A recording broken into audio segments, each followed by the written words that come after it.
വാമനമൂർത്തി മഹാബലിയോട് ചോദിച്ച 3 അടി മണ്ണിൻ്റെ കഥ കേട്ടിട്ടുണ്ടോ? ഇതിൻ്റെ പൊരുളെന്താണ്? ഒരു കാലടി കൊണ്ട് ഭൂമി അളന്നു, മറ്റേ കാലടി കൊണ്ട് സ്വർഗവും. തൻ്റെ പുണ്യം കൊണ്ട് ഭൂമിയെയും സ്വർഗത്തെയും വരുതിയിലാക്കാൻ സാധിച്ച ധർമാത്മാവാണ് ബലി. പിന്നെയോ, ഇവ എൻ്റെ ലോകമാണ്, ഞാൻ ഇവയുടെ അധിപനാണ്, ഞാൻ ഇവയെ ഭഗവാന് ദാനം ചെയ്യുകയാണ്. ബലി ഇപ്രകാരം അഹങ്കാരം കൊണ്ടു.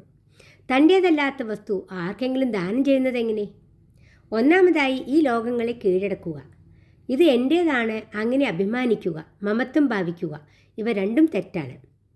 ബലി ഇപ്രകാരം അഹങ്കാരം പൂണ്ടു നിന്നപ്പോൾ ഭഗവാൻ എന്തു ചെയ്തു? അവൻ്റെ ഇഹലോകത്തെയും പരലോകത്തെയും തട്ടിയെടുത്തു. ലോകങ്ങൾ നഷ്ടമായെങ്കിലും അഹങ്കാരം പിന്നെയും ബാക്കി നിന്നു. എന്നാൽ ഭഗവാൻ പറയുന്നു, നീ ഇഹലോകം ഉപേക്ഷിച്ചു, പരലോകവും ഉപേക്ഷിച്ചു, ഇനി അഹങ്കാരം ഉപേക്ഷിക്കുക. മഹാബലിക്ക് കാര്യം മനസ്സിലായി. അവൻ ഭഗവാന് തൻ്റെ ശിരസ് സമർപ്പിച്ചു.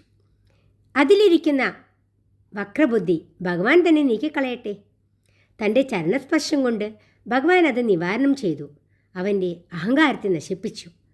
നാം ഭഗവാന്റെ ഭക്തിയിൽ അമരുമ്പോൾ അങ്ങനെയാണ് സംഭവിക്കുന്നത്.